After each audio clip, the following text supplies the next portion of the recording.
So Joel Embiid's body is starting to fail him, and it's really unfortunate.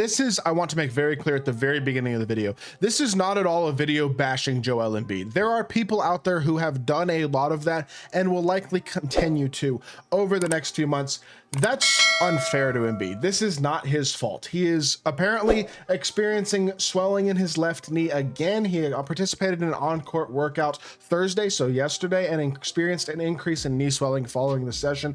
And look, this is becoming, I know it's not as extreme, but this is becoming very Greg Oden-esque. An inability to stay healthy, consistent recurring issues with the same knee, with the same problems. I mean, he obviously missed large portions of to start his career. He missed what, a season and a half? Like, obviously Embiid is not, this isn't new by any means that he's had injury issues. He's had injury issues his entire career. They've held him out of a lot of games. I mean, he's never played more than 68 games in a season, and in a lot of these seasons, 31, 63, 64, 51, 51 again, 68, 66. Last season he's only 39. He gets hurt halfway through the year, and then this year he's only played 13 games, and his numbers have taken a big hit this year. You can look at the numbers and just see that. He's 45% from the field, 32, almost 33% from three, but just far less efficient inside the arc. Just overall is struggling when he does play this season at a level that he has not in several years. I mean, he was dominant the last 2 or 3 seasons, one of the 5 best players in the sport.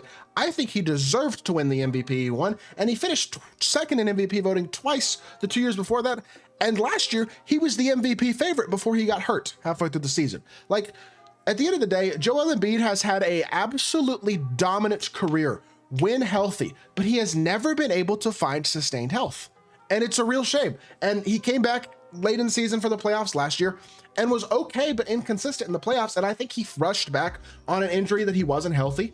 And then he played in the Olympics, and that didn't seem like that did him any good. And going into the season, there were always question marks and all these concerns about Embiid and what was going on with him. And the Sixers didn't give us very accurate, very descriptive information about what was going on with his injuries. And this has turned into a whole saga, and it's really unfortunate because he's such a talented player, and he's only 30 years old, and his career just clearly seems like it is on a downturn. And this might become a story where when you look back in 10 years at Joel Embiid, you go, damn, that guy was really good for a short time, but he never really reached his potential. And it's unfortunate because the Sixers have obviously, the whole process conversation, I mean, the top comment right here is the process is over. It's been a huge failure. Unfortunately, that's the truth. That's the honest truth. I mean, they never made it out of the second round of the playoffs in what, the last 10 years? You know what I mean? The whole process system, the last 7 or 8 years where they've been good, they haven't been able to make it out of the first round of the playoffs a single time. I mean, out of the second round of the playoffs a single time. All these opportunities at contention, these teams with Jimmy and Ben Simmons back when he was good, and Jimmy Butler and Joel Embiid, and then obviously JJ Redick, and like a lot of talent on that team. Robert Covington. That was a great team. Losing the second round of the playoffs. Like a couple years ago, they have a really good chance. They're playing Atlanta. That's a team that has a serious chance to go to the finals. And Ben Simmons forgets how to play basketball, and they lose in 7 to Atlanta. Like, there have just been moments, so many moments of pain and failure for the 76ers over the past half decade to better part of a decade at this point. And it's a real shame because you did all this tanking to build this great team and build this great core. And you got this superstar duo of Embiid and Ben Simmons, and then Ben Simmons' career falls apart. And now Embiid's career is falling apart as you have another star in Tyrese Maxey rising, and you signed 34-year-old Paul George to this huge, expensive 4-year contract for him to fall apart and be a shell of the player that he once was. He's showing his age, and they still have 3 more years of his contract after this year. And Embiid just can't stay healthy. And I'm not mad at Embiid. I'm really not. But it's just such a shame, man. This is not what you want to see at all as an NBA fan, let alone as a Sixers fan. For Sixers fans, this is crushing.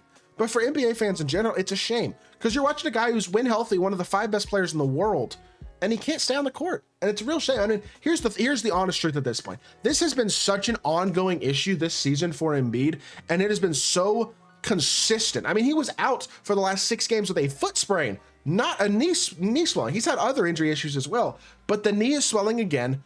And the Sixers, let's look at the standings, y'all. This Sixers team has no path to contention at this point. They're 2 games back of even the play-in. They're honestly kind of an outside shot to make the playoffs at this point. I mean, they have a chance, obviously, but I would trust teams like Atlanta, Pistons, maybe even Miami more than I trust Philly when it comes to making the playoffs. And look, this team, when fully healthy, is still a good basketball team, but we have literally almost not at all seen them fully healthy this season. And I don't think there's a path to seeing them fully healthy this season. And they're so far behind the 8 ball at this point. And even if they do squeak into the playoffs, they're going to get a first round matchup against the Cavs or the Celtics. And that's going to be a nearly impossible matchup for them anyway, against those two superpowers of teams. Like, it's over. This season is over. And my honest opinion that what the Sixers should do at this point is just shut Joel Embiid down. Shut him down. Give him a couple months to rest. Try to keep him in shape. Try to figure out a way to long-term rehab the knee. Because it's January 17th right now. The next season doesn't start until October. You got about 9 months to get Embiid healthy. That's a substantial amount of time. And so you hope that he keeps himself in shape. You hope that he stays on his diet.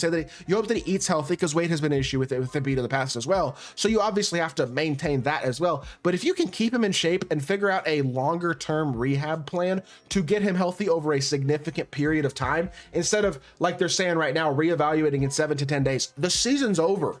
Let it go. Move on. You have to get, for the Sixers to have a chance to win anything over the next 3 years after this year, they're going to have to be healthy. And so that means you have to get Embiid healthy. You have to get Paul George fully healthy. I mean, he's been healthy-ish, but you got to figure out a way to hopefully get more out of him. And if he's washed, he's washed. Like, there's only so much you can do about that, but you got to hope he can get to being at a higher level than he's been this season. Tyrese Maxey's been great, especially recently, and he hasn't really had the same level of injury issues, but you got to keep him healthy too. At this point, I truly think that it might be in the Sixers' best interest to just kind of punt on the season.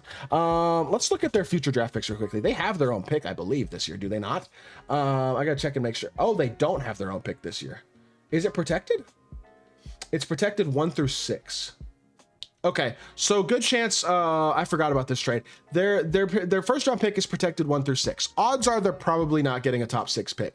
You look at the league-wide standings. Realistically, they have what? Where's their record? 1, 2, 3, 4. They have the 8th worst record in the league. It's not impossible.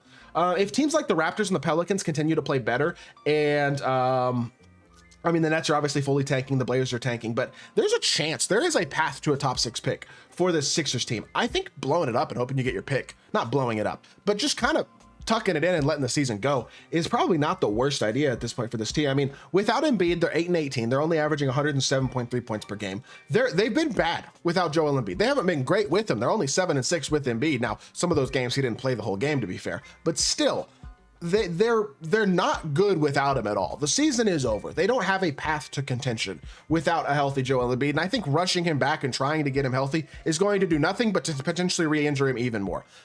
Yes, the process is probably over. At this point, things are kind of falling apart. I'm not sure they'll ever get back to a point of real contention, but the only pathway to trying to do that is to get Embiid fully healthy, get Paul George fully healthy, and keep Tyrese Maxey healthy for next season.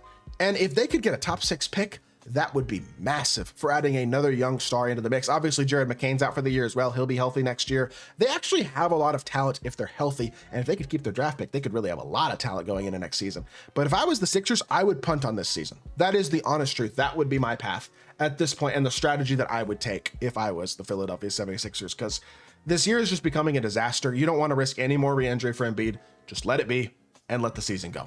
I think that's the honest truth. That being said, that's going to do it for the video. I hope y'all did enjoy. If you did, make sure you hit that like button, leave a comment, and subscribe. I'll be back with more NBA content very, very soon. I appreciate y'all. Peace.